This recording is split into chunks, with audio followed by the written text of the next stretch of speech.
Hello, beautiful beings. It is Janine. I'm back with another video. Welcome to Journey with Janine. If you're back, welcome back. If this is your first time, it's so great to have you. And here's where we talk all things mindset, owning your inner magic, and making the most out of your life. So today we're going to talk about one of my favorite things, and that is meditation.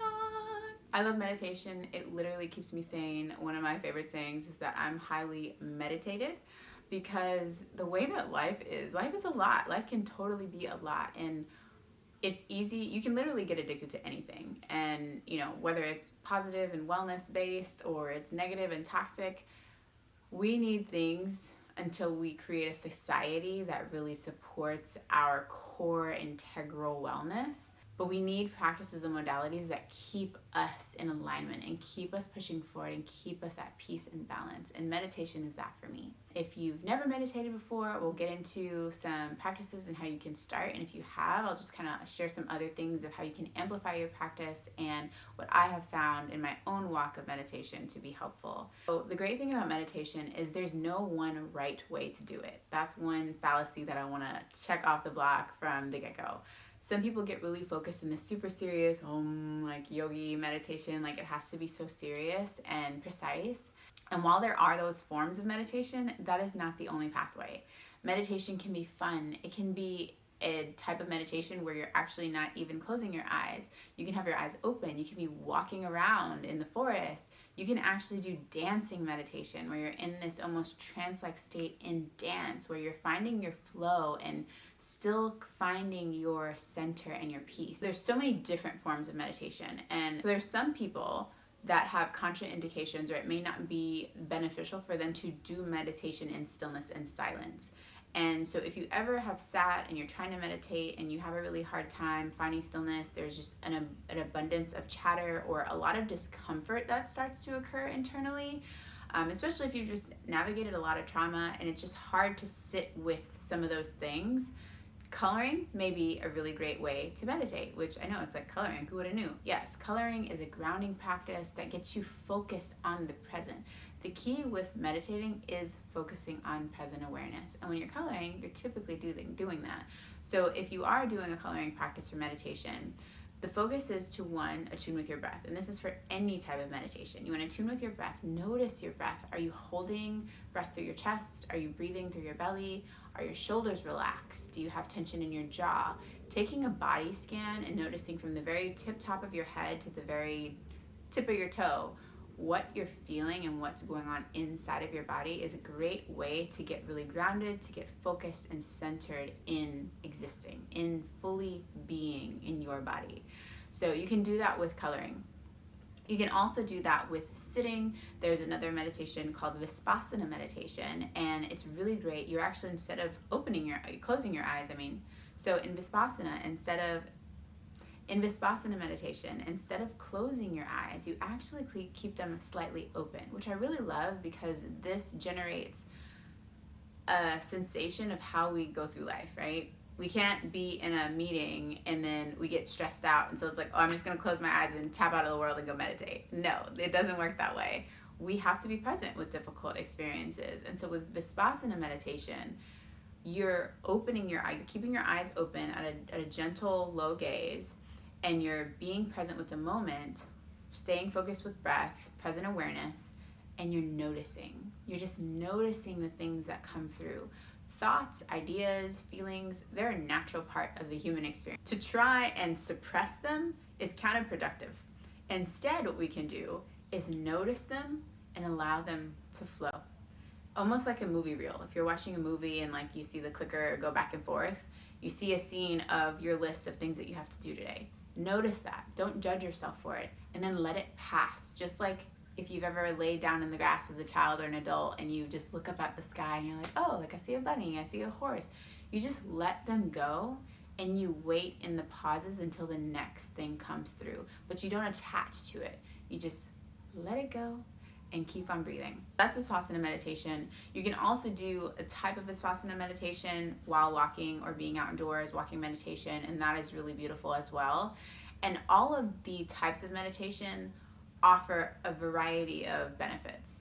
Great health for your brain, increased cognition, mental awareness, presentness. There's been a ton of studies that also talk about the benefit of decreasing prejudice in people, increasing self-empathy, confidence, self-awareness, increasing self-forgiveness, which I know a lot of people, we navigate that as tough. You know, when we make a mistake, it's like, oh, we punish ourselves mentally so many times because it's like it's just not enough the first time. I don't know. So being able to have some type of meditative practice, whether it is prayer or meditation through the various methods of meditation, it offers this beautiful sense of self, connectedness, wholeness, and oneness, that everything is connected. We're all in this together.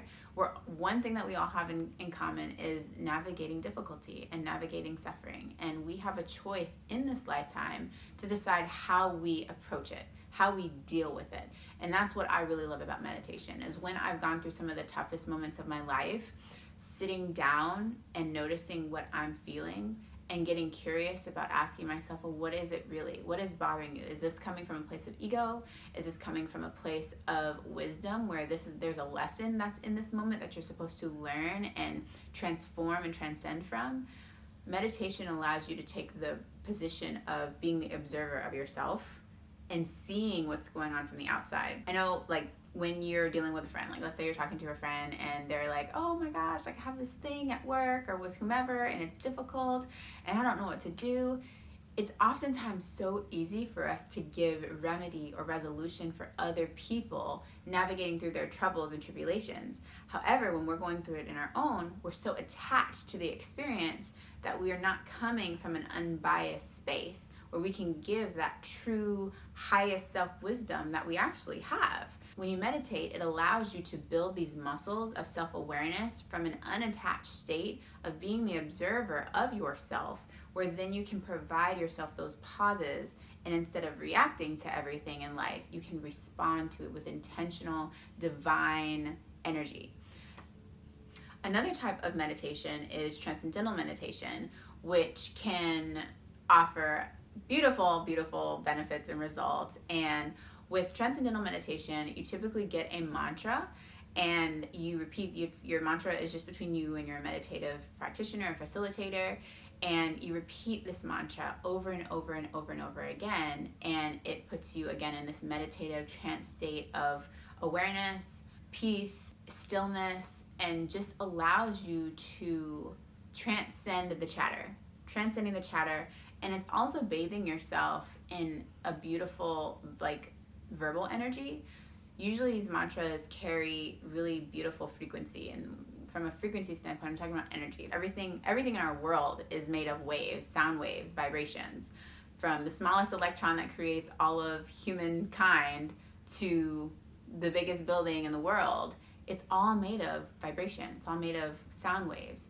So when you're speaking to yourself, like, words have power. If you haven't figured that out yet, words have power. And so what you say to yourself, what you say to other people, it carries energy and it hits home. So being able to have a practice of repeating a mantra or phrase over and over and over again builds this great muscular structure energetically that protects you, one, I would say, from the noise and chatter of the exterior world, but it can also protect you from your inner conflict with yourself, because that's something that is steady. It's steady in your life. So many people talk about we are what we surround ourselves by, or what we consume. You are what you consume. That includes music, it includes movies, and, you know, conversations that we have and media that we intake. One of the most important things that shapes who you are is also how you talk to yourself. How you talk to yourself, and then how you let other people talk to yourself. When you talk to yourself in a way that's bathing your soul and your mind and your heart with goodness and positivity, it's going to express itself in power and kindness and goodness and creativity and flow and oneness and peace. So being able to create a relationship with yourself where you're really intentional about the things that you repeatedly say to yourself is one of the best things that you can do in your lifetime, I believe. Another type of meditation that's similar to TM is using mala beads. And mala beads are great. One, they're beautiful jewelry, but they're also these very special and sacred tools that we can use for prayer and meditation. Mala beads have 108 beads on them, and that number 108 exemplifies a sacred number of oneness, of us all being connected, and the infinity of all that exists. When you're using mala beads, it's a beautiful practice. I love using mala beads for my personal meditation because it really compounds the energy of positive belief and positive words. You can use any word that you want to use when you use your mala beads. And what you would do is you put them through your finger, and each time that you repeat the word, you would change the bead.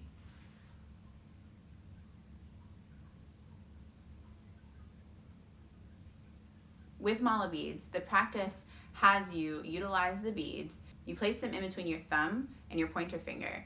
And every time you repeat a word, for instance, let's say or a phrase even, I am peace.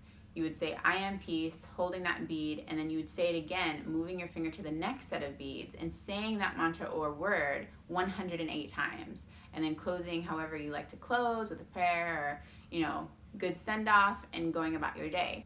When you think about the things that you've said to yourself or the things that other people have said to you, and I'm talking about negative things, you're not enough, or you're too this, or you're too that, or you're not enough this, how many times have you heard those things? How do those messages feel in your body? Do they still echo? Maybe they're gone and you're completely free of them, and that's awesome. But if you still hear an echo of negative vibrational words, phrases, communications that you've had from other people that now have transcended into your internal dialogue and your inner voice, doing mala bead meditation might be really great, or even utilizing affirmations as a meditative practice might be really great.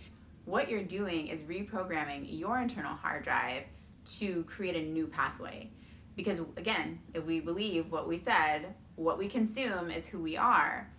When we consume better words, better people, better experiences, then we become better. We exhibit better things. We exercise better aspects of ourselves, and we create a better reality.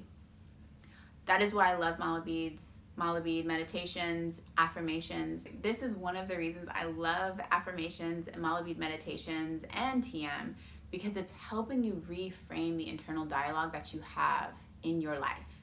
Spend more time consuming positive content. Spend more time being around positive experiences, positive people, and being kinder to yourself. Speaking words of life. That's not to say that you need to be extra gentle with yourself and just let yourself off of the hook and not do what you need to do.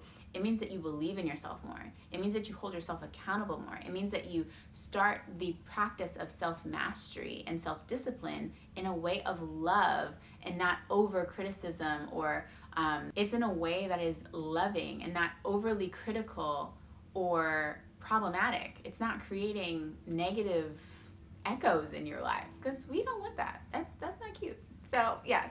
So moving on, we've covered quite a few different types of meditations, and there are still so many more, but I just wanted to go over a few basic ones for you to introduce some that maybe you're not familiar with. If you are new to meditation, something that can offer you a great segue into this new practice is just starting small. One of the things that I love from the book Atomic Habits is it talks about creating really digestible steps into a new practice. Taking on a 10-minute meditation at the beginning of your meditation journey is probably not the best way to go about it, right? Because that's a big step. 10 minutes is a long time for a new meditator. Starting at 2 minutes, just deciding to take 2 minutes every day to sit in stillness, notice your thoughts, practice your breathing, creating present awareness, and taking notice of what's going on internally, and whether you journal about it afterwards or you just kind of continue about your day, that 2 minutes is the start of something.